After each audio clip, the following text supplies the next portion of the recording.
bonjour à tous. Très heureuse d'être là. Je suis très contente de vous voir parce qu'en fait, pour moi, c'est ce qui est le plus important. C'est quand je m'adresse à la jeune génération. L'avenir vous appartient et on va en parler, mais je pense que c'est vraiment entre vos mains ce qui est en train de se jouer. Et c'est pour ça que je suis contente d'intervenir et de vous apporter des éléments de réflexion, d'en débattre avec vous et de voir comment, pour ceux qui en ont envie, vous pouvez vous mettre en mouvement face aux défis climatiques et écologiques qui nous attendent et qui s'imposent à nous.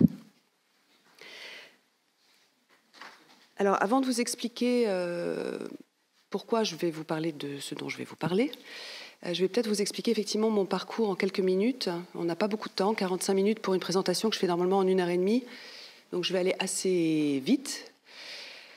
En fait, je suis juriste, mais j'ai fait du droit tard. J'ai fait du droit qu'après mes 30 ans, parce que les 10 premières années, de 20 à 30, je suis partie diriger des programmes de solidarité internationale à travers le monde. Donc j'ai fait une formation spécifique pour cela. Et à 20 ans, je suis partie au Burkina Faso pendant 2 ans, travailler sur des problématiques de soins de santé primaire et de souveraineté alimentaire. Puis ensuite, je suis partie entre 93 et 95, à la frontière du Pakistan et de l'Afghanistan, au moment où les talibans sont rentrés en Afghanistan. D'ailleurs, je les ai vus, j'étais dans cette ville-là, donc à Quetta, qui aujourd'hui est quasiment interdite aux expatriés. Je travaillais avec Handicap International sur la réhabilitation physique des personnes handicapées, réfugiés afghans, mais surtout toutes les personnes qui sautaient sur des mines antipersonnelles. Et puis on travaillait sur des stratégies nationales avec l'Afghanistan pour former le personnel, pour s'en occuper, etc. J'ai ensuite travaillé en Ouganda, aussi avec Handicap International. Et puis enfin au Cambodge sur la réhabilitation de prostituées cambodgiennes. Donc réinsertion socio-professionnelle et puis prise en charge de leurs enfants quand elles étaient atteintes du sida et qu'elles savaient qu'elles allaient mourir. Donc savoir comment s'occuper de leurs enfants en le prévoyant avant leur décès et donc en travaillant main dans la main avec elles. Et toute cette expérience en fait sur le terrain m'a mis au contact d'une part d'une réalité géopolitique. C'est-à-dire que je me rendais bien compte que ce soit le conflit en Afghanistan, le conflit au Sud-Soudan et au nord de l'Ouganda, le génocide Khmer Rouge au Cambodge, puisque j'étais là que quelques années après, avait des ramifications avec la politique mondiale, avec les enjeux énergétiques, et puis me questionner sur le respect des droits de l'homme en général, et sur le droit international en particulier. Donc j'ai décidé de faire du droit tard. Je suis rentrée en Master 2 de droit international et en suivant un double cursus en droit international des droits de l'homme. Et j'ai dirigé ensuite pendant 6 ans un programme de lutte contre le trafic humain. Il y a quelques jours, c'était la journée de sensibilisation internationale sur le trafic humain. Trafic humain, ce qui veut dire concrètement la vente et l'exploitation d'humains, en particulier des femmes. 23% sont des jeunes filles, et donc souvent pour une exploitation sexuelle.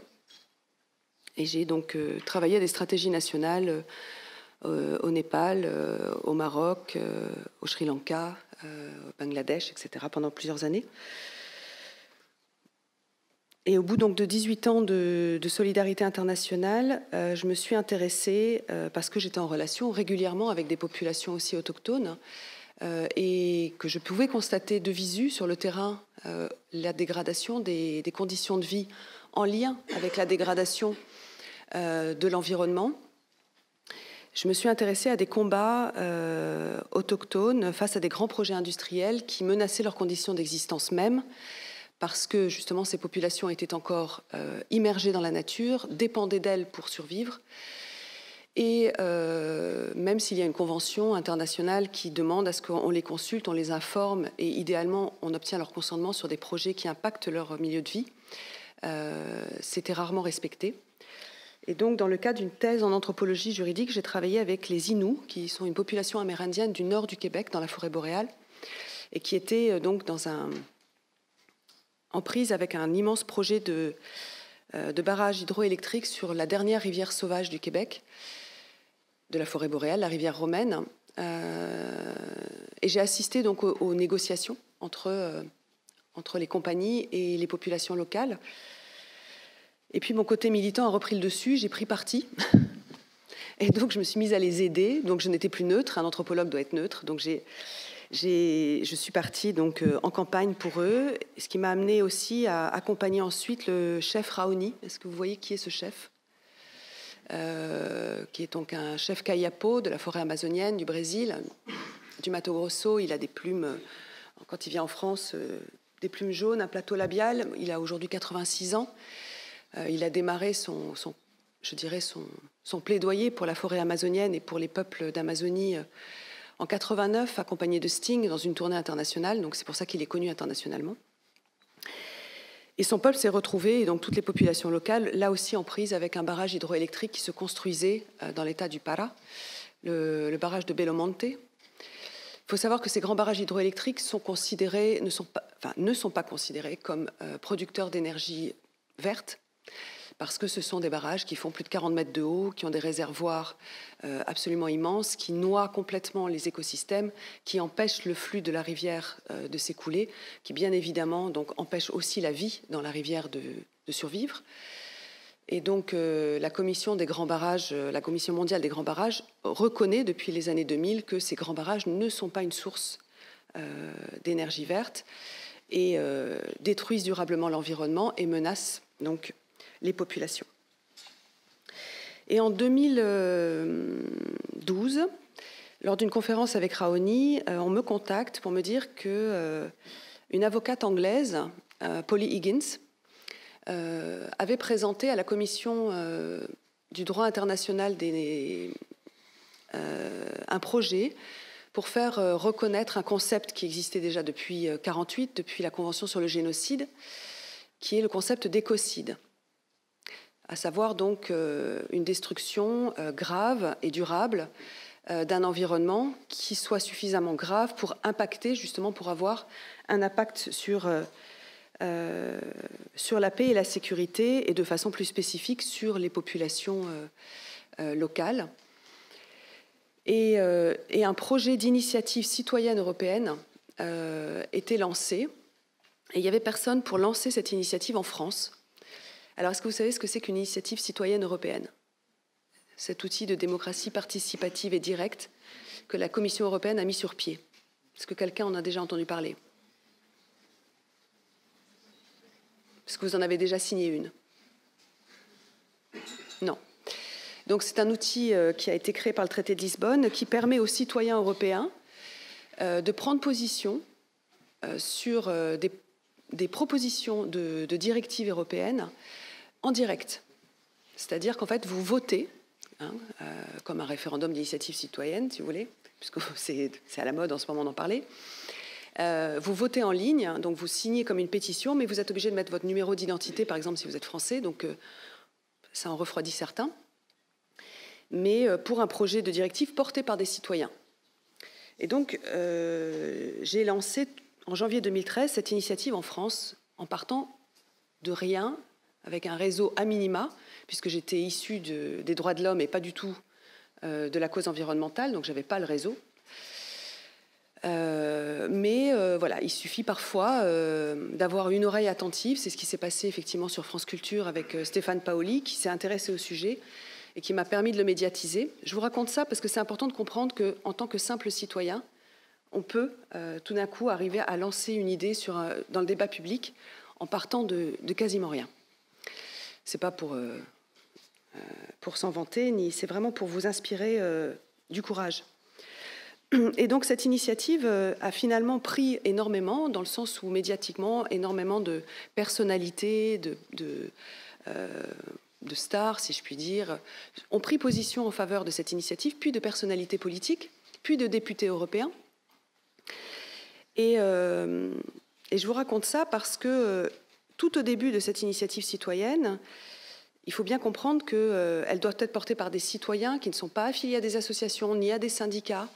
Donc, c'était complètement bénévole. Bon. J'ai rencontré une jeune fille qui avait 24 ans, une jeune femme qui s'appelle Marie Toussaint, et qui m'a dit « Je trouve ça passionnant, j'ai d'ailleurs fait mon mémoire sur l'écocide, parce que j'avais entendu parler de ce concept, j'ai envie d'aider, etc. » Donc elle est devenue une des premières volontaires.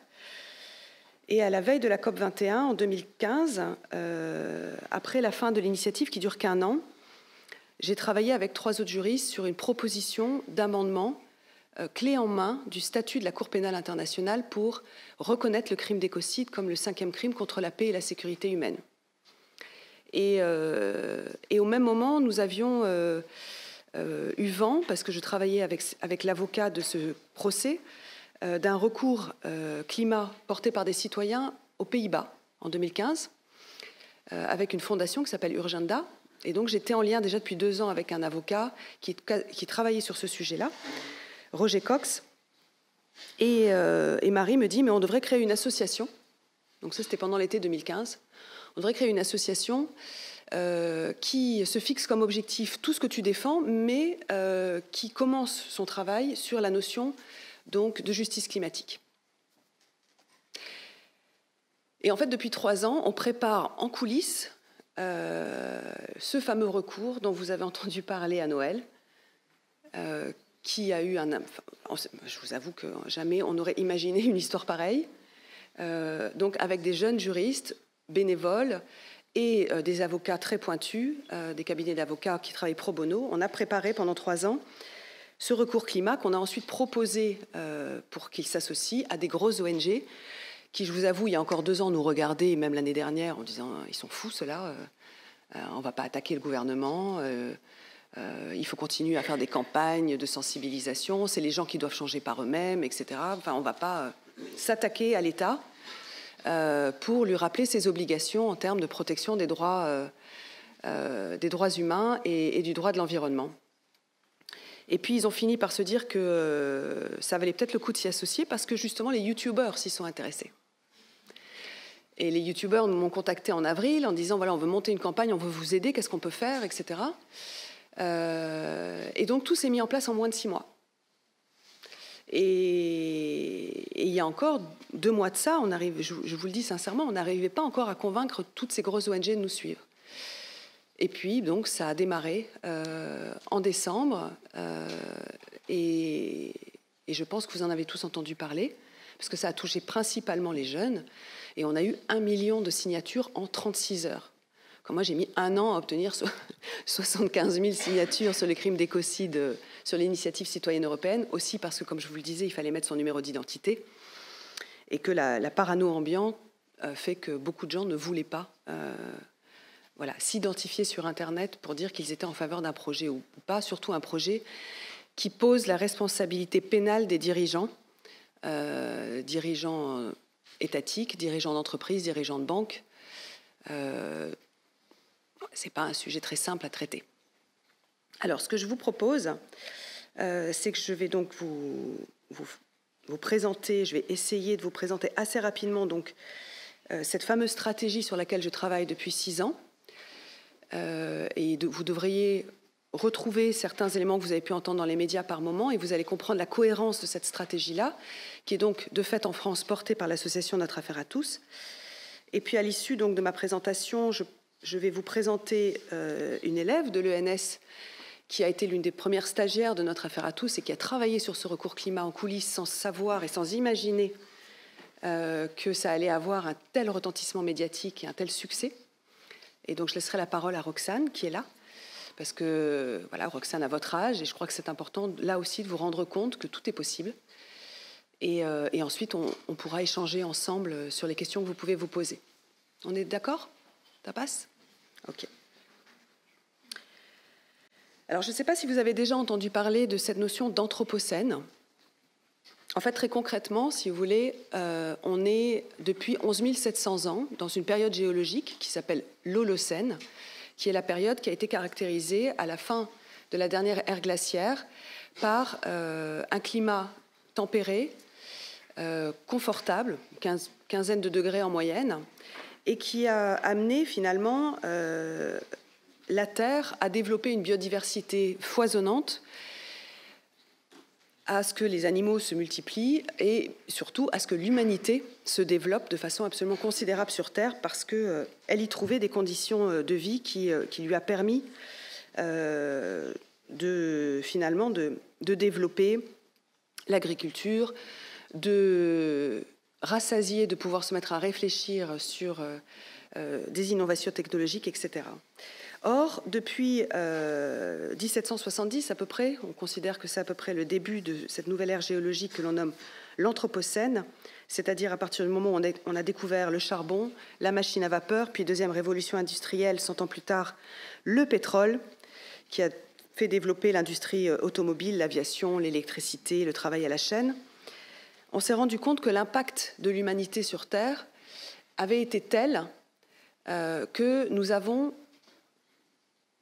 amorcé une nouvelle ère géologique, et pour la première fois dans l'histoire de la Terre, qui, je vous le rappelle, a 3,6, 3,7 milliards d'années, une espèce sur Terre a été capable de modifier l'écosystème terrestre. Puisque jusqu'à présent, nous avons eu par exemple 5 extinctions massives d'espèces sur Terre dans l'histoire de la Terre, c'est-à-dire jusqu'à 90% de la vie sur Terre a pu disparaître à certains moments, mais c'était toujours des événements extérieurs ou naturels, volcaniques, des comètes, enfin tout ce que vous voulez, qui a fait que les grands dinosaures ont disparu, que la vie a pu, suite à une sorte d'hiver nucléaire en lien avec des éruptions volcaniques massives, a pu disparaître. Là, nous sommes dans une situation tout à fait incroyable, si je puis dire, qui est l'impact des activités humaines, qui a eu donc suffisamment puissant pour pouvoir modifier l'écosystème terrestre. Et pourtant, vous le voyez, sur ce qu'on appelle le buisson du vivant, puisqu'aujourd'hui, on remet un petit peu la théorie de Darwin en question, dans le sens où on ne parle plus d'un arbre de vie ou de règne, on parle d'un buisson du vivant, qui nous montre qu'en termes de... exprimé en milliards de tonnes de carbone, l'humanité représente extrêmement peu d'êtres vivants sur Terre. Très concrètement, si vous voulez, on représente 60 millions de tonnes de carbone, soit environ 1166 fois moins que les bactéries sur Terre. En revanche, la masse des humains et du bétail, c'est-à-dire de l'élevage, est devenue beaucoup plus imposant que la masse de mammifères sauvages sur la planète. Et le rythme d'extinction des animaux a été multiplié par 100 depuis 1900, ce qui est une des démonstrations de l'emprise des activités humaines sur la biomasse et des conséquences gigantesques qu'a eu la naissance de l'agriculture, la domestication des animaux et puis la révolution industrielle de façon générale. Les plantes étant donc, comme vous le voyez, principalement la masse d'êtres vivants la plus importante sur Terre. Alors concrètement, quand je parle d'impact de l'humanité, je pense bien évidemment donc en premier lieu au climat, puisque c'est ce dont on parle le plus, ce qui est une erreur en même temps. Parce que si on ne parle que du climat et qu'on ne montre pas justement les boucles de rétroaction qui existent avec d'autres modifications du système terrestre, en termes de biodiversité, l'océan, l'eau douce, je vais vous en parler, on ne comprend pas l'importance que cela peut avoir pour notre avenir commun, à savoir qu'il faut étudier scientifiquement les boucles de rétroaction et les effets cascades que peuvent avoir donc, ces modifications extrêmes. La dernière fois donc, que la Terre a connu une teneur en CO2 comparable, on est à peu près à 411 particules par million de CO2 dans l'atmosphère, quand nous étions depuis 11 000 ans en dessous de 350, c'était il y a 3 à 5 millions d'années. La température était seulement de 2 à 3 degrés plus élevée qu'à l'heure actuelle. Et le niveau de la mer, lui, était supérieur de 10 à 20 mètres. Et vous voyez la corrélation qu'il y a entre l'élévation du niveau des océans, qui est en lien d'abord et avant tout par la dilatation de l'eau liée au réchauffement, et les conséquences que cela peut avoir sur la Terre et sur la géographie même terrestre.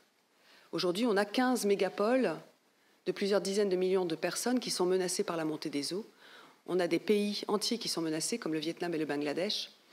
Bordeaux est menacé, Marseille est menacé, la Camargue risque de disparaître, la Vendée, parce que effectivement, quelques degrés de plus modifient considérablement le système et la géographie terrestre. Les inondations, les tempêtes sont aujourd'hui encore les catastrophes les plus fréquentes, mais elles représentent 60% des catastrophes naturelles et elles sont en lien direct avec un changement climatique d'origine anthropique, c'est-à-dire une augmentation de l'intensité des cyclones et des tempêtes en lien avec le réchauffement.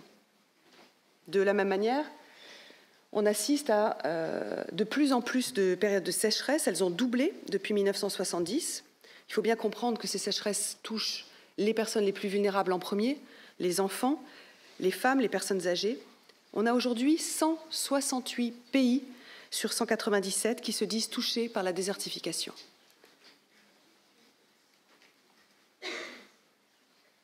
Alors concrètement, qu'est-ce que ça veut dire pour les humains? À l'heure actuelle, je ne sais pas si vous le savez, je crois que là, vous êtes... c'est vous qui avez comme parrain Jean Jouzel? Ok. Donc, en moyenne par an, de 2000 à 2016, on a compté plus de 220 millions de personnes qui ont été affectées par des catastrophes naturelles, 92 000 morts par an. Et ces conditions climatiques ont fait fuir 23 millions de personnes de chez eux seulement en 2016. Alors, il faut bien comprendre aussi l'amplification de ce phénomène de migration climatique. À l'heure actuelle, on est à peu près à 62 000 personnes par jour qui doivent quitter leur lieu de vie. Ça représente 22,5 millions de déplacés depuis 2008, un tiers de la population française. Ce risque a été multiplié par 60 depuis 45 ans. Et les derniers chiffres sont absolument hallucinants puisqu'on annonce un minimum de 250 millions de réfugiés climatiques à traiter, à gérer, si je puis dire, en 2050. Et si rien n'est fait pour limiter la hausse des températures, on s'attend à 1, voire 2 milliards de personnes en 2100 qui devront quitter leur territoire. Et ils vont aller où? Je dirais qu'en termes d'administration et de politique publique, pour moi, c'est un des sujets numéro 1 qui devrait être traité. C'est comment on va gérer cette crise migratoire dans tous les pays du monde. Est-ce que c'est en construisant des murs et en s'enfermant sur nous-mêmes, ou est-ce que c'est au contraire en retrouvant finalement l'esprit des Nations Unies de 1928 et de 1945, qui est une forme d'universalisme, et reconnaître que nous sommes d'abord les habitants de la Terre avant d'être citoyens d'un État ou d'une nation. Parce que cette crise climatique, migratoire et concrète sur le terrain, va forcément faire peser de plus en plus de menaces dans beaucoup de pays en lien avec la perte de ressources naturelles, la perte de terres arables, les conflits qui vont avoir lieu autour de l'eau, qui va devenir le nouvel or, l'or bleu. Et c'est pour ça que quand on parle d'écocide, quand on parle de destruction des conditions de la vie sur Terre, on parle de maintien de la paix, on parle de sécurité. Parce que cette menace de conflit est exponentielle. Donc ce qui a aussi été démontré, c'est que l'usage du pétrole, du charbon et du gaz, donc des énergies fossiles, est un véritable problème aujourd'hui, puisque c'est la source principale des gaz à effet de serre. On a ensuite une bombe climatique à retardement qui est liée au méthane. C'est un autre gaz à effet de serre, et ce méthane est en train d'être relâché dans l'atmosphère par la fonte de la banquise et donc du permafrost, c'est-à-dire cette terre gelée qu'il y a en dessous, qui regorge de méthane, et le méthane est 25 fois plus puissant en termes d'effet de serre que le CO2. Et Jean Jouzel pourra vous le dire, parce qu'il a le droit de le dire aujourd'hui, pendant des années et des années, le GIEC n'a pas souhaité informer les populations sur le méthane parce qu'il voulait être sûr de ce qu'ils étaient en train de dire, comme il n'a pas informé sur le niveau d'élévation de la mer en lien avec la fonte de certains immenses glaciers d'Antarctique. Et aujourd'hui, à chaque nouveau rapport du GIEC, on se rend compte que les prévisions deviennent de plus en plus catastrophiques. Donc, très concrètement, si l'on veut rester aujourd'hui en deçà de 2 degrés, il faudrait garder 80% des réserves connues d'énergie fossile dans le sol et ne pas les exploiter.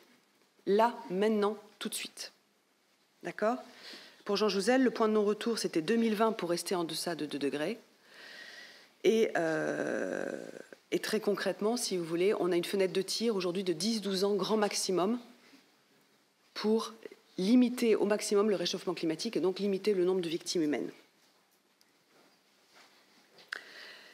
Alors, moi, la réflexion que j'ai eue quand j'ai travaillé sur la notion d'écocide, c'était mais quels seraient les outils de mesure que l'on pourrait utiliser et qui puissent être adoptés internationalement pour décider ou pas qu'une technologie industrielle est trop dangereuse pour l'avenir de l'humanité et finalement de tous les êtres vivants sur Terre, c'est-à-dire l'avenir de la vie telle qu'on la connaît sur Terre depuis 11-12 000 ans.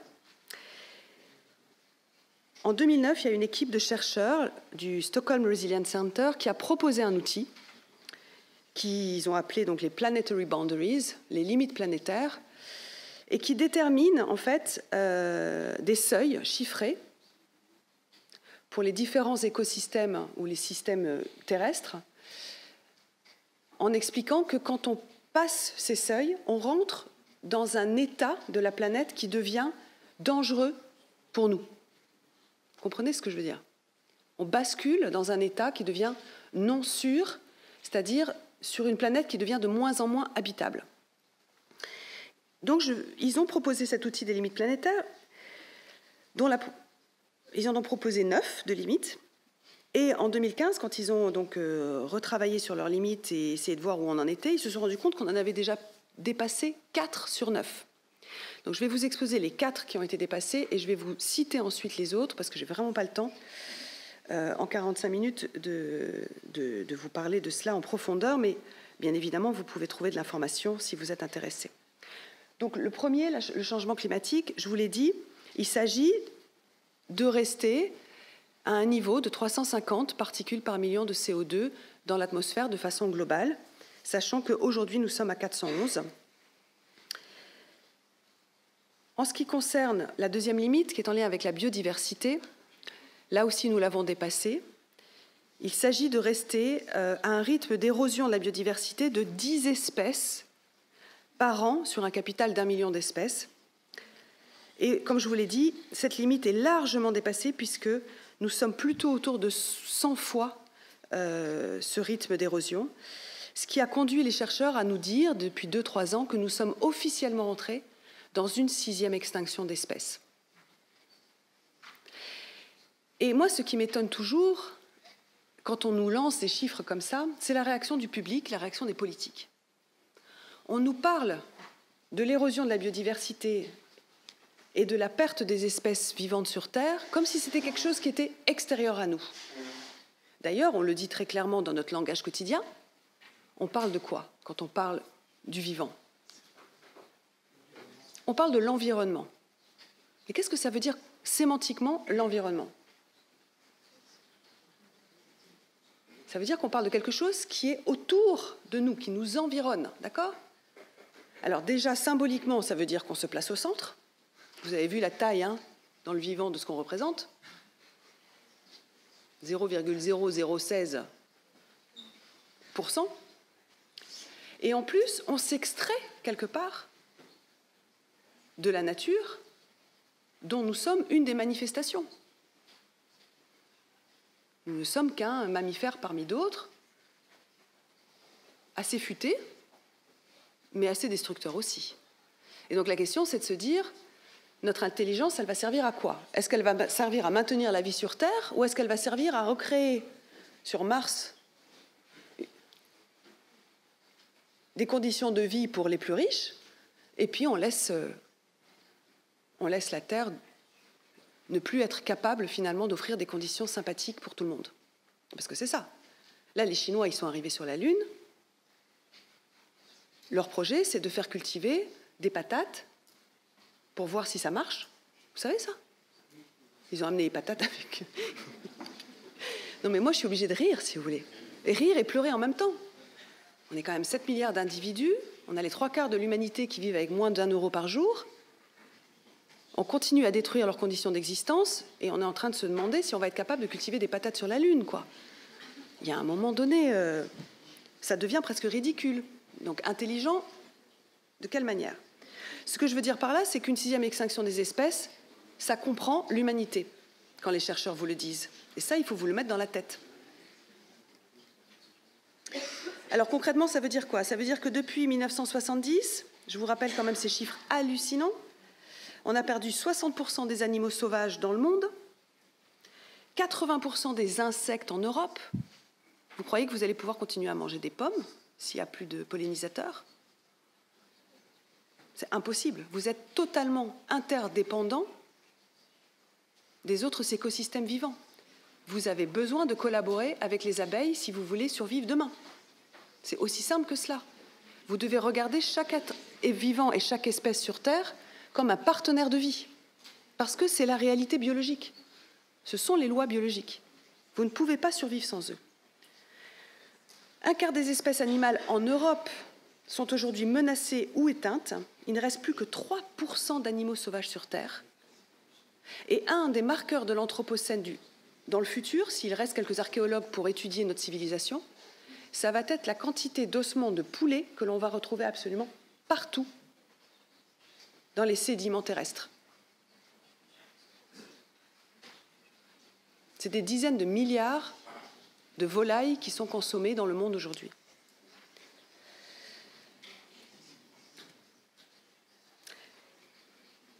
Alors, la biodiversité, elle est impactée, pour vous, elle est impactée à cause de quoi? C'est quoi qui vous vient, la première idée qui vous vient en tête? Qu'est-ce qui fait qu'aujourd'hui, les autres êtres vivants sur Terre sont en train de disparaître sous notre pression? Quels sont les mots qui vous viennent en premier? Oui? La pollution de l'eau, oui. Bien, la déforestation, puisque c'est là où vivent la plupart des animaux sauvages. Alors la pollution, elle serait liée à quoi? La surconsommation qui fait qu'effectivement, on utilise de plus en plus, et ça je vais y venir, donc de terres arables pour élever du bétail ou cultiver des céréales pour nourrir le bétail. Hein, et c'est une des causes de déforestation de l'Amazonie, la principale. 30% de l'Amazonie a été déforestée pour y mettre des vaches ou cultiver du soja OGM qui va servir de tourteau, c'est-à-dire d'aliment envoyé en Europe pour nos vaches dans nos champs. Donc quand vous mangez de la vache française, elle a été nourrie aux OGM. Donc quand on vous dit que les OGM sont interdits en France, bon. Oui? Et donc les monocultures, par exemple, comme je disais, de soja ou de canne à sucre, pour remplacer les forêts. Enfin, c'est pas pour remplacer, qui remplace les forêts. Mais il y a aussi des monocultures dites de compensation. Et ça, c'est intéressant parce que c'est des sujets sur lesquels vous risquez de travailler, sur les compensations carbone, le principe de pollueur-payeur, où en fait, on autorise finalement des coupes de forêts sauvages et on dit aux entreprises, vous pouvez continuer à polluer si vous financez la reforestation de ces forêts qui va être en monoculture, c'est-à-dire donc qui ne peut pas abriter une biodiversité riche et qui n'aura pas du tout le même rôle écosystémique par rapport, par exemple, au cycle des pluies ou au maintien de la vie. Et quand vous parliez de pollution, moi je pense bien évidemment aux pesticides aussi, et je pense aux nitrates, aux phosphates, on va y venir, mais je pense aussi et surtout donc à des grands projets industriels tels que ceux-là. Je ne sais pas si c'est des images qui vous parlent. Celles-ci représentent les sables bitumineux en Alberta, sur des centaines de kilomètres carrés. On a littéralement donc rasé la forêt boréale, ratissé, enlevé les 30 cm de terre vivante qu'il y avait dans la forêt, bien évidemment chassé les animaux et les populations locales, pour arriver à du sable qui est mélangé à du bitume, et on utilise des quantités astronomiques d'eau avec des produits chimiques pour dissocier le sable du bitume, pour récupérer ce pétrole brut lourd, parce qu'on trouve de moins en moins de pétrole léger sous terre.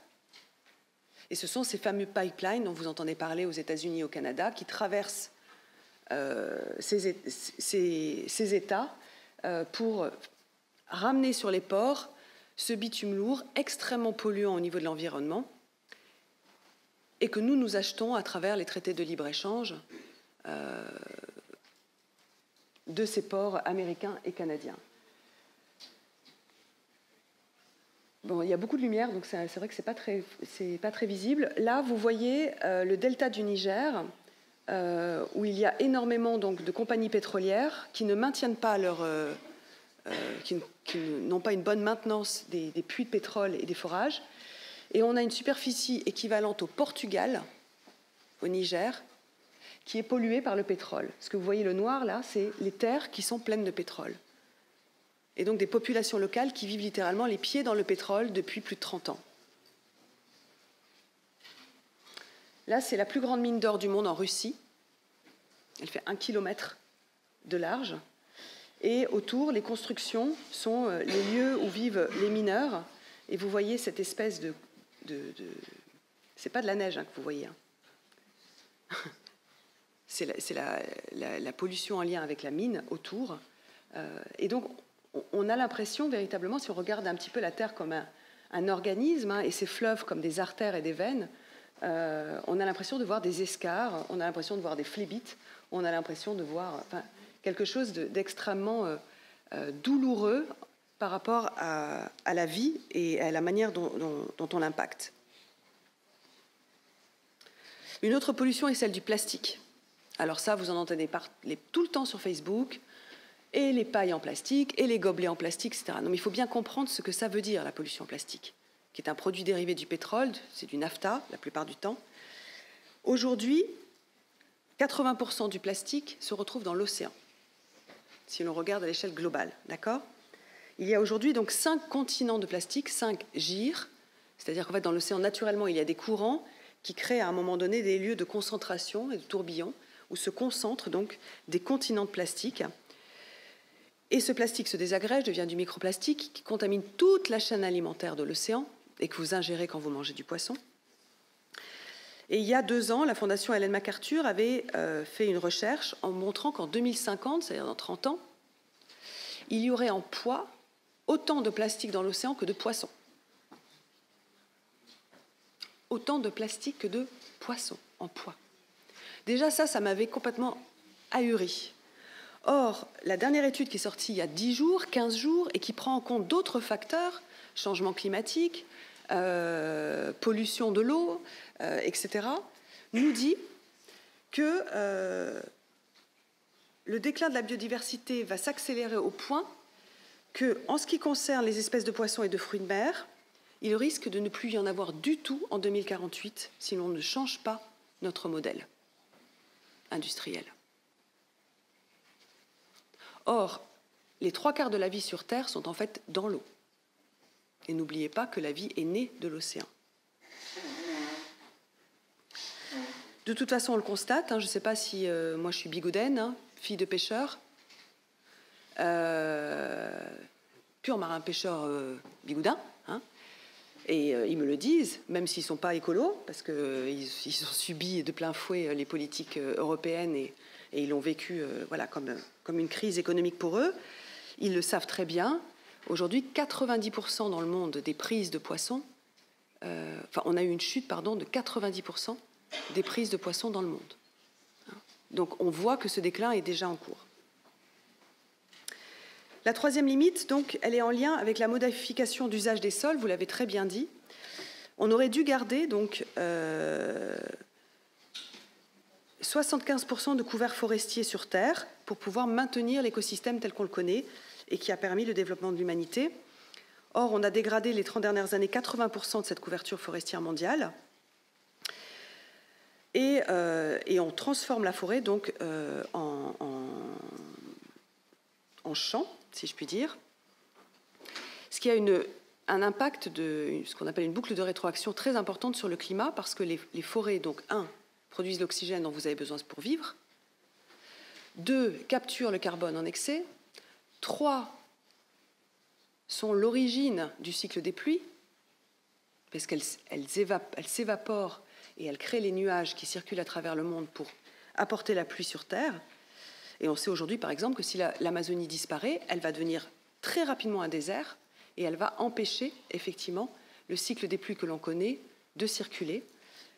Ce qui veut dire qu'on risque d'avoir des lieux sur Terre où en fait on va être constamment sous l'influence de la pluie, et d'autres, comme l'Amazonie, qui risquent de devenir un désert. C'est trop compliqué de vous l'expliquer en détail. Mais... La quatrième limite, là aussi vous avez parlé de la pollution de l'eau, elle est en lien effectivement avec l'usage du phosphore et de l'azote, en particulier de tout ce que l'on rajoute, nous, l'humanité, dans les sols, après les avoir tués à coups de pesticides. Quand on tue les sols, puisqu'un pesticide, ça veut dire quoi? Enfin, les biocides. Bio veut dire la vie, sidéré veut dire tuer. Donc il s'agit de produits qui sont là pour tuer la vie, d'accord? Tuer en fait tout ce qui n'est pas la plante que l'on veut cultiver. Et ça va tuer effectivement la vie dans le sol, qui est une petite couche autour de la terre de 30 cm, qui n'arrive plus donc naturellement à nourrir les plantations que l'on effectue. Et donc on rajoute du phosphore, on rajoute de l'azote avec le lisier des porcs, avec des mines de phosphate au Sénégal, qui polluent localement et qui menacent la santé des populations locales. On ne sait pas doser, et c'est comme cela qu'on se retrouve avec une surcharge de nitrate dans les sols qui va s'écouler vers les rivières, qui va eutrophiser les rivières, c'est-à-dire tuer la vie marine parce que la lumière ne passe plus, et qui va arriver dans les estuaires.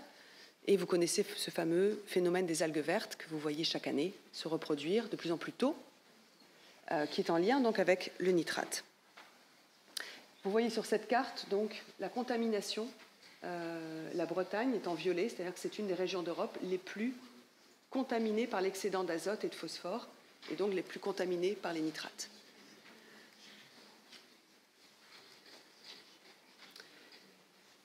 Donc ces chercheurs ont travaillé sur ces 4 limites et sur les autres. Alors attendez, excusez-moi, je suis allée trop vite. Donc les autres limites, et qui sont pour certaines vraiment, c'est le cas de le dire, limites, c'est celle de l'utilisation de l'eau douce. On va avoir de moins en moins, il n'y a que 0,8% d'eau douce sur Terre. On va avoir de moins en moins d'eau pour tout le monde, du fait que certaines populations s'approprient l'eau et en usent trop, du fait que certaines industries vont capter des nappes phréatiques pour leur usage personnel, soit pour l'embouteiller dans des bouteilles en plastique, soit pour produire des plantations industrielles. Et je reviens du Maroc, où les populations n'ont plus d'eau, parce qu'il y a une immense, par exemple, plantation de pastèques qui est en train de capter absolument toute l'eau disponible dans les nappes phréatiques du sud marocain en lisière de désert. Très concrètement, un Américain consomme 600 litres d'eau par jour, un Français autour de 200-250, et une personne qui vit en Afrique subsaharienne, 10 litres d'eau par jour. Vous voyez la discrimination, je dirais, environnementale, qui se traduit à travers l'usage de l'eau. L'acidification de l'océan, qui est en lien avec le fait que l'océan est l'autre pompe à carbone sur Terre. Vous avez d'un côté les forêts, de l'autre l'océan, le poumon bleu et le poumon vert. Et l'océan, donc, accumule, capte le CO2 en excès, qui nourrit le phytoplancton, etc. Sauf que ce CO2 est en train d'acidifier son pH, ce qui menace la chaîne alimentaire dans l'océan. Et puis, donc, toutes ces nouvelles entités que l'on ne connaît pas et qu'on ne sait pas encore bien chiffrer, qui sont les nanoparticules, bien évidemment les rejets écotoxiques, les rejets nucléaires et toutes les émissions d'aérosols atmosphériques. La seule chose positive que l'on voit aujourd'hui, c'est le traité contraignant qui a été signé sur le trou d'ozone et qui a permis de, pour la première fois, diminuer le trou dans la couche d'ozone par un accord international entre les États sur le fait de ne plus utiliser de CFC, qui était ce gaz qui perçait la couche d'ozone, qui est une protection contre les ultraviolets et qui donc nous protège des cancers de la peau. Alors ces limites planétaires, elles ont un avantage certain dans le plaidoyer que nous menons, c'est qu'elles ont été reconnues dès 2011 par Ban Ki-moon, secrétaire général de l'ONU, comme un outil intéressant de mesures scientifiques et de mesures en particulier des objectifs de développement durable fixées par l'ONU. Elles ont été reconnues aussi dans un rapport sur l'état de l'environnement de l'Agence européenne pour l'environnement et par la Commission européenne en 2011. Et donc, je ne sais pas si vous en avez entendu parler l'année dernière, quand Macron a proposé une réforme de la Constitution.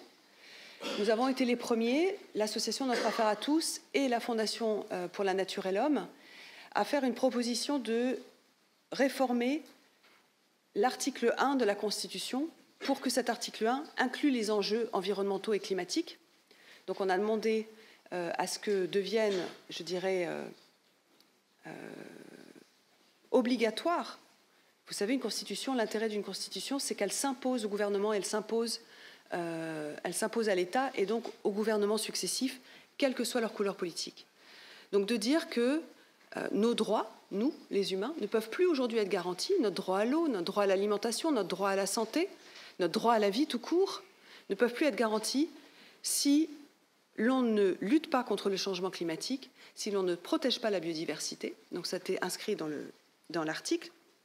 Et nous avons aussi demandé à ce que pour déterminer justement, je dirais, le périmètre d'action que l'humanité peut se permettre d'avoir en termes de technologie industrielle, nous utilisions l'outil scientifique des limites planétaires comme étant le cadre dans lequel la République inscrit son activité et son développement économique pour participer à la préservation des conditions de la vie sur Terre pour les générations présentes et futures. Et donc, c'est la première étape, c'est de dire voilà, comment mener une action qui nous permettrait de reconnaître les limites planétaires dans les constitutions nationales. Ça a été avorté par l'affaire Benalla cet été, qui a absolument mobilisé le Parlement, le Sénat et les médias, et qui a fait que cette réforme constitutionnelle a été suspendue et on ne sait pas quand est-ce qu'elle pourra reprendre son cours du fait de la crise écologique, la crise des gilets jaunes, mais aussi la crise des gilets verts, qui perturbe aujourd'hui le fonctionnement de l'État et qui oblige effectivement le gouvernement à une consultation publique et à trouver des solutions avec les citoyens qui n'ont plus du tout l'impression d'être ni compris ni entendus. La deuxième étape, pour moi, qui est très importante, et vous le comprendrez, c'est de suivre et d'encourager une négociation qui a lieu depuis 4 ans à l'ONU sur le fait que, en droit international, les États sont sujets à des obligations, c'est-à-dire qu'ils doivent respecter les droits humains, respecter le droit de l'environnement, mais en particulier les multinationales qui se sont vraiment structurées dans les années 70 ont échappé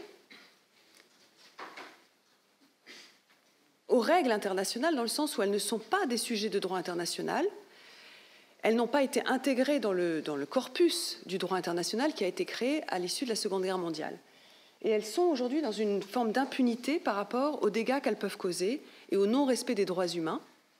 Elles peuvent, grâce à des tribunaux d'arbitrage privés, attaquer des États quand ils ne respectent pas les accords commerciaux qu'elles ont signés avec eux, par exemple. Mais on peut difficilement attaquer une multinationale pour non-respect des droits humains ou pour destruction d'un environnement. Et donc, depuis 4 ans aux Nations Unies, il y a une négociation qui a lieu, suite à une résolution qui a été votée, d'un traité contraignant visant les multinationales, qui est porté par aujourd'hui 2000 ONG, il y en avait 500 dès la première année, qui a été lancé par 85 États et qui est en cours, et qui pour moi est importante pour lever cette impunité de facto des multinationales par rapport aux droits humains et aux droits de l'environnement. Mais ce n'est pas suffisant. Ce n'est pas suffisant parce que le droit de l'environnement aujourd'hui est un droit qui cloisonne là aussi la nature et qui regarde la nature toujours comme au service de l'humanité et qui se préoccupe de la nature que quand elle a été détruite, c'est-à-dire quand un préjudice a été commis. Si vous regardez les directives européennes, c'est un droit qui est morcelé. On va protéger les forêts Natura 2000, on va protéger cette espèce menacée d'orchidées ou de faucons. Mais on n'a pas de vision écosystémique, c'est-à-dire qu'on n'a pas un droit de l'environnement qui s'appuie finalement sur le fonctionnement réel du vivant sur Terre, qui est effectivement cet effet d'interdépendance et de relations entre les écosystèmes qui doivent tous être maintenus dans leur rôle qu'ils ont à jouer dans le maintien de la vie, tous être maintenus en bonne santé pour que le tout fonctionne. Alors, on a demandé effectivement à remettre en question cette vision très anthropocentrée du droit, qui est une vision très occidentale. C'est-à-dire que le droit occidental s'est imposé au reste des visions du monde des autres cultures, les visions du monde des peuples autochtones qui vivent en lien avec la nature de façon quotidienne, mais aussi d'autres cultures religieuses comme en Inde et ou la culture bouddhiste qui a toujours considéré effectivement que l'humain était un élément parmi d'autres dans la nature et qu'il devait respecter les autres êtres vivants s'il voulait préserver son droit à l'eau, son droit à l'alimentation, son droit à la santé. Et donc c'est là où ça devient beaucoup plus innovant et peut-être perturbant pour vous, c'est que je fais partie d'un mouvement mondial qui œuvre depuis les années 70 à vouloir reconnaître comme des personnes morales les entités naturelles. Alors concrètement, ça veut dire quoi? Ça veut dire qu'aujourd'hui, vous, d'accord, vous avez une personnalité juridique. En tant qu'adulte, jeune adulte, vous pouvez aller défendre vos droits devant la justice. Vous avez des entités morales, l'école ici, une entreprise, d'accord, qui ont le droit, elles aussi, d'aller défendre leurs droits devant la justice. Donc des entités qui sont quelque part virtuelles. Est-ce que vous voyez où je veux en venir? C'est-à-dire que ce ne sont pas des personnes physiques. Hein. Et ça choque personne, qu'une entité virtuelle puisse aller défendre ses droits devant la justice. Pendant très longtemps, il y avait dans la communauté humaine des populations qui n'avaient pas de personnalité juridique. Qui? Les esclaves, les femmes, certains peuples autochtones, d'accord? Et donc, ça s'inscrit dans une évolution et une répartition, finalement, des droits sur un pied d'égalité, une évolution dans les droits de l'homme, que d'avoir attribué cette personnalité juridique à différentes catégories de personnes. Et ce qui est demandé aujourd'hui, c'est de reconnaître la valeur intrinsèque des éléments naturels pour le maintien de la vie, c'est-à-dire comment leur permettre de défendre leur droit à jouer leur rôle dans la communauté de vie. On a besoin qu'ils puissent jouer leur rôle. C'est très différent de parler de services écosystémiques, d'accord ? Parce que si vous parlez de services écosystémiques, pour ceux qui ont déjà travaillé un peu sur le développement durable, vous parlez une fois de plus des services que la nature rend à l'humanité. Mais vous ne prenez pas en considération le rôle que chaque écosystème a joué pour maintenir toutes les conditions de vie de tout le monde. Parce qu'on a besoin de tout le monde, on a besoin des plantes, on a besoin des arbres, on a besoin des animaux, nous aussi, pour survivre. On l'a oublié. On vit de façon hors sol dans notre droit occidental. Et donc, depuis les années 70, il est demandé de reconnaître aussi une personnalité juridique aux éléments de la nature pour qu'ils puissent défendre leur droit à exister pour eux-mêmes, comme un droit souverain, un droit inaliénable, un droit non négociable. Il y a plusieurs catégories de droits. Vous avez le droit à la vie est un droit souverain. En tout cas, en France, il n'est pas négociable. D'accord ? Tant que la peine de mort sera encore maintenue, tant que l'interdiction de la peine de mort sera encore maintenue, je dis ça parce que j'ai tellement peur que c'est ma frayeur avec les référendums, hein, c'est que d'un côté, sur le plan démocratique, je crois vraiment que c'est la solution pour avoir une démocratie plus directe et participative, comme on le fait en Suisse, par exemple. Mais de l'autre, il faut absolument que les populations soient suffisamment éduquées et éduquées de façon libre au niveau de la pensée et dans le respect des droits humains pour qu'on ne se retrouve pas avec des situations où on rétablit la peine de mort en France, par exemple, sous la pression populaire. Voilà. Bon. C'était un aparté. Donc, ce que je voulais dire, c'est qu'à partir du moment où en France, on est toujours dans une interdiction de la peine de mort, votre droit à la vie est inaliénable. Et donc, quand on parle du droit à la vie de la nature, c'est un droit inaliénable, c'est un droit non négociable. Je vous dis ça parce que souvent, j'entends des personnes me dire « Ah ben oui, mais si on donne des droits à la nature, alors ça veut dire qu'elle a des obligations, des devoirs, puisque nous, on a des droits et des devoirs en tant que citoyens. Non, on n'est pas sur la même catégorie de droits et de devoirs. C'est d'ailleurs une erreur qu'a fait une cour de justice indienne, qui a donné des droits à la nature, mais en disant que c'était les mêmes types de droits que les droits des citoyens, et qui s'est retrouvée coincée, parce qu'en fait, quand elle a nommé des représentants, parce qu'il faut des représentants, il faut des gens qui puissent être la voix de la nature, comme on le fait avec un enfant ou une personne handicapée qui ne peut pas défendre sa cause seule en justice, qui a besoin d'un représentant. D'accord? C'est la même chose. C'est exactement la même chose. Et donc, cette cour indienne avait donc à demander, c'était dans l'état d'Uttarakhand dans le nord, a reconnu le Gange, son affluent la Yamuna, puis tous les glaciers himalayens sur son territoire, puis tous les écosystèmes himalayens, puis le règne animal, comme des personnes vivantes qui ont des droits et une personnalité juridique.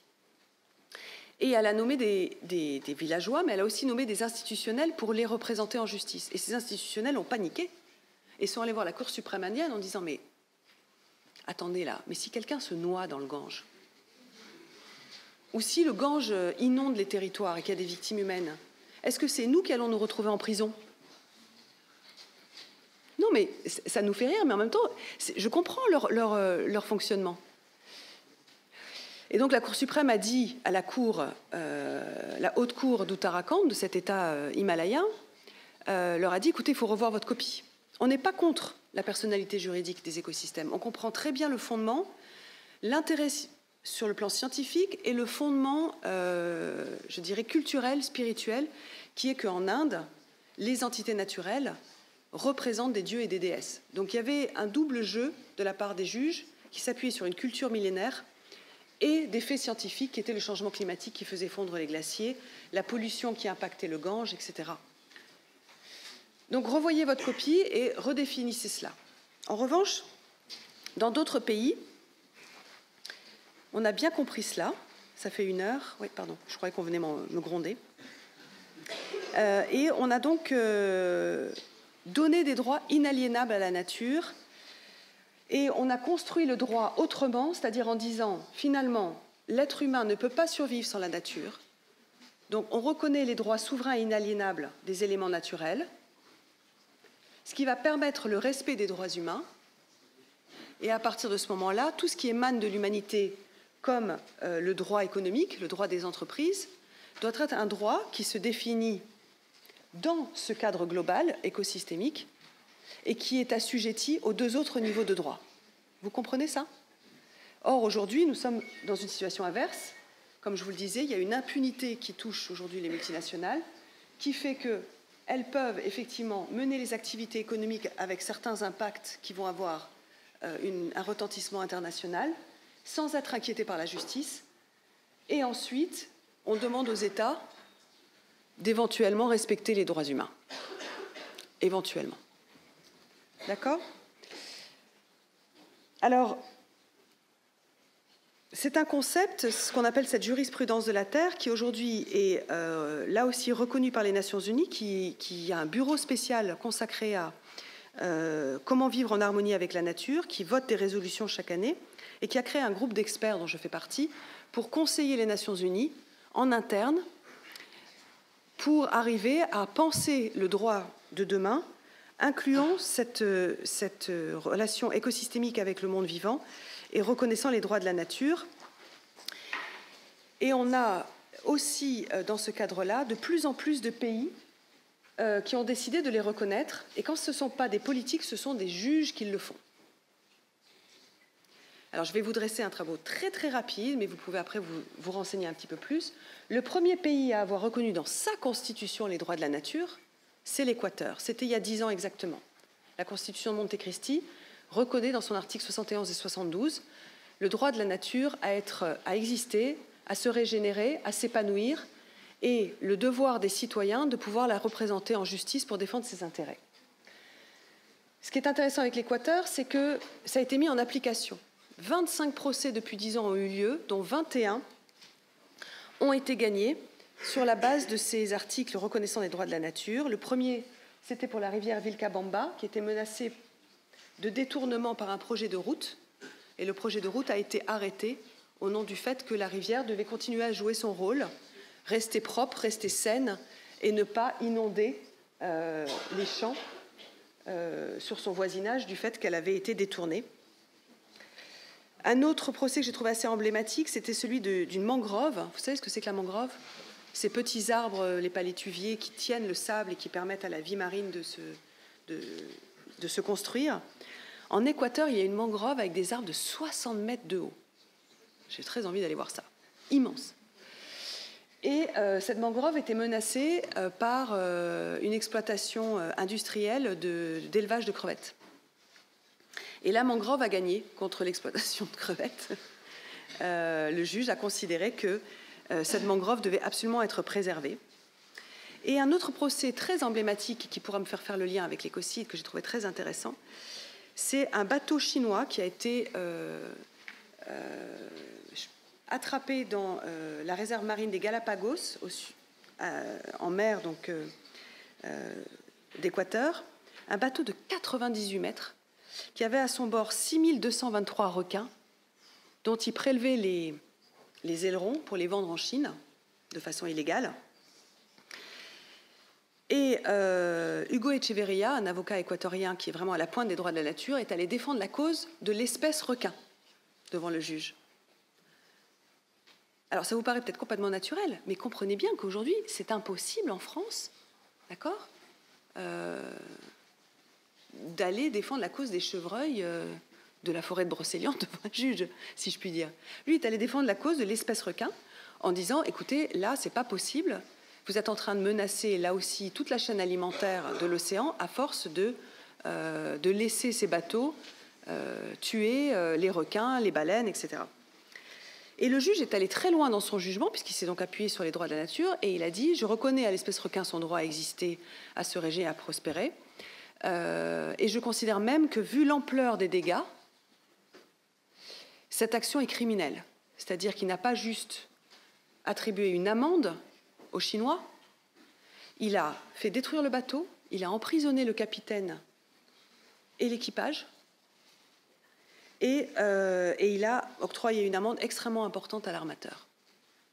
Et donc, on est face là à une jurisprudence qui, quelque part, reconnaît la notion d'écocide, c'est-à-dire le fait de détruire un système vivant, une espèce ou un écosystème de façon suffisamment grave pour menacer finalement les conditions de la vie sur Terre et donc la sécurité humaine. Alors les droits de la nature, depuis 10 ans, ils sont en train d'émerger partout. 34 villes américaines blanches, pas indiennes, ont reconnu les droits de la nature pour se protéger de grands projets industriels, de pollution des eaux par les boues toxiques par exemple. La dernière, c'est la ville de Creston, au Colorado, et une nation indienne les a aussi reconnus en Oklahoma en 2017. Vous en avez peut-être entendu parler parce que ça a été très médiatisé. En 2017, une rivière, la rivière Wanganui en Nouvelle-Zélande, un parc, le parc Te Ureweura et le mont Taranaki ont été reconnus comme des entités vivantes intégrales et ont obtenu la personnalité juridique en Nouvelle-Zélande avec un gardiennage partagé entre les Maoris et le gouvernement. En Inde, je vous l'ai dit, donc, ces fameux juges ont décidé donc, de donner la personnalité juridique au Gange pour le protéger de la pollution, à 2 grands glaciers, le Gangotri et le Yamunotri, qui étaient menacés par le changement climatique, puis à tous les écosystèmes naturels, jungles, prairies, marais, puis le règne animal. Et ça a essaimé dans d'autres régions de l'Inde, puisque la Narmada River, dans le Madhya Pradesh, est aujourd'hui aussi reconnue comme une personnalité juridique. Mais le cas le plus emblématique pour moi, et qui va me faire le lien avec notre affaire à tous, et le recours climat dont vous avez entendu parler, c'est le cas colombien. En 2016, les droits de la nature ne sont pas inscrits dans la Constitution équatorienne, d'accord ? Pas plus qu'ils ne le sont dans la Constitution indienne. Donc vous l'avez vu, là, les juges indiens ont créé ce qu'on appelle une jurisprudence. C'est-à-dire qu'ils ont créé du droit qui n'avait pas été créé par les politiques. Vous me suivez là ? En Colombie, ils sont allés très loin. Ils ont d'abord, la Cour constitutionnelle colombienne a reconnu le fleuve Atrato comme une personne, pour mieux le protéger. Ça, c'était en 2016. Et puis là, en avril 2018, 25 jeunes de 7 à 26 ans on saisit la Cour suprême colombienne en disant, écoutez, en un an, il y a eu un bond de la déforestation de l'Amazonie colombienne absolument faramineux, 40% en moins d'un an, entre 2015 et 2016. Si vous laissez ce déboisement continuer, vous allez avoir un impact extrêmement important sur le changement climatique, puisqu'on a besoin de la forêt amazonienne pour maintenir un climat tempéré sur Terre. Et donc, vous menacez nos droits, nous, générations présentes et futures, à un environnement sain et à la vie, en laissant ce déboisement se faire.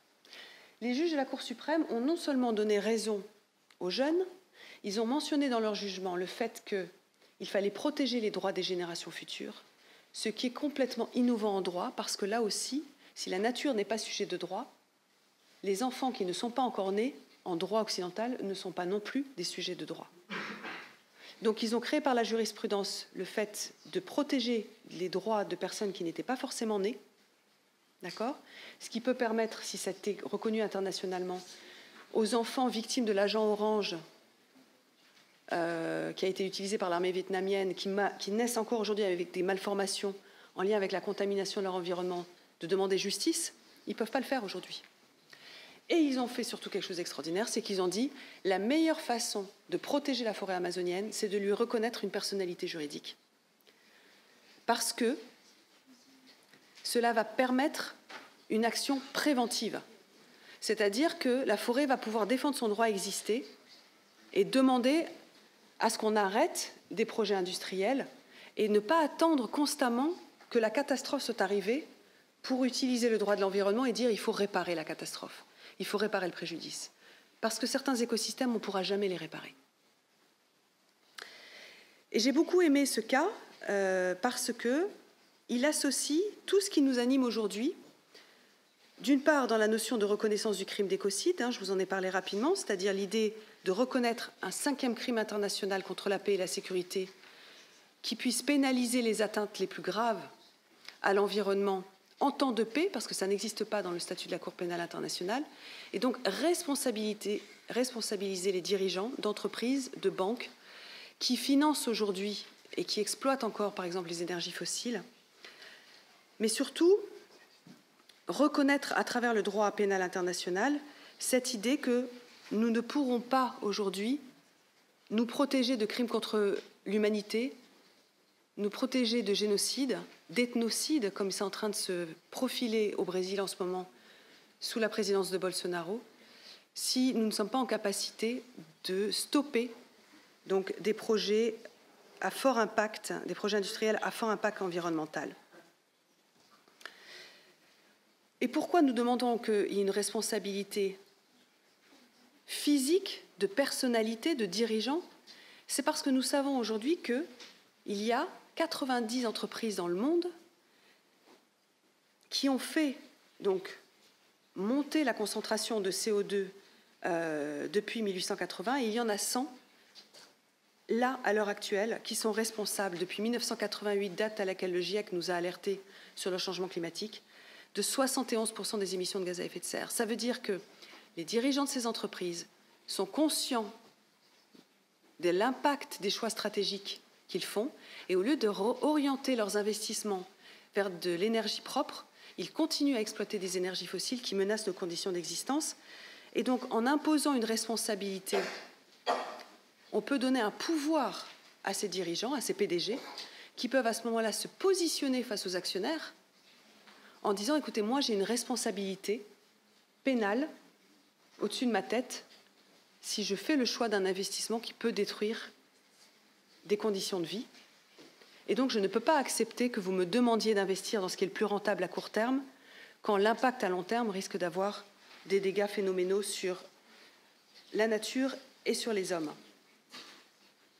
Et c'est un vrai problème, puisque 4 740 milliards d'euros continuent à être investis chaque année dans les énergies fossiles par les banques et par les États en tant que, finalement, promoteurs et soutien de l'exploitation fossile.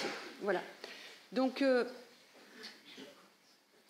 ce sont ces différentes étapes qui, pour moi, permettraient de reconstruire une architecture juridique qui remette l'homme à sa juste place, qui permette effectivement de mieux préserver les conditions de vie des populations dans les décennies qui viennent.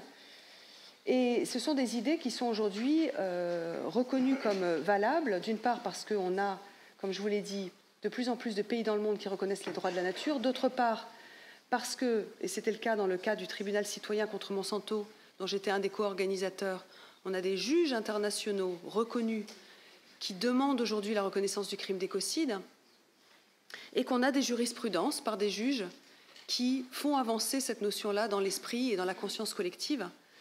Et c'est pour ça que je disais dans cette petite vidéo sur Brut en juillet, avant qu'on lance le recours, si les politiques ne font rien, il ne s'agit pas de couleurs politiques, il s'agit de décisions qui sont des décisions pour protéger l'humanité demain, alors allons chercher le courage des juges, parce que peut-être que les juges arriveront à créer de nouveaux droits par des jurisprudences. Et c'est la raison pour laquelle nous avons décidé de saisir la justice. Il y a 1000 recours climat dans le monde à l'heure actuelle.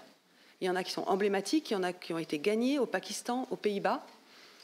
Il y en a un qui est en train d'être mené aux États-Unis, là aussi par 21 jeunes, contre l'administration Trump, pour faire stopper effectivement les investissements dans les énergies fossiles.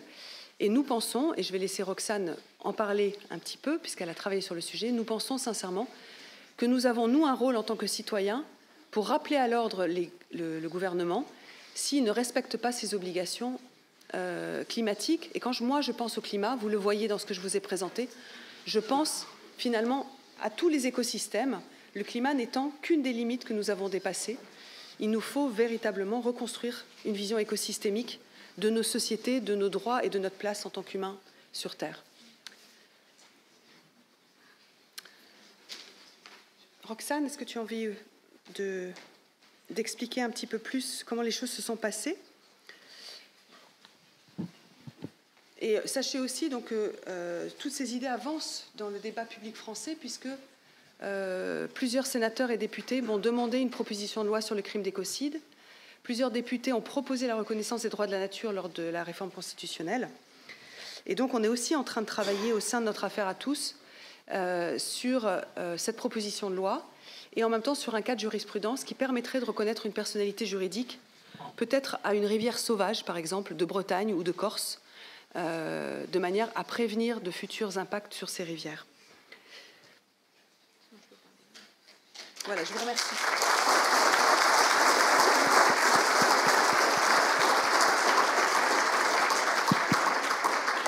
Bonjour à tous. Alors, moi, je suis une élève de l'ENS Rennes. Je suis en 3e année actuellement, donc je suis en train de préparer l'agrégation dans le département économie, droit, management.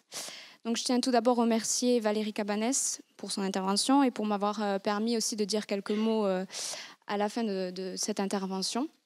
Donc, en effet, cet été, j'ai fait partie de notre affaire à tous pendant 1 mois et demi.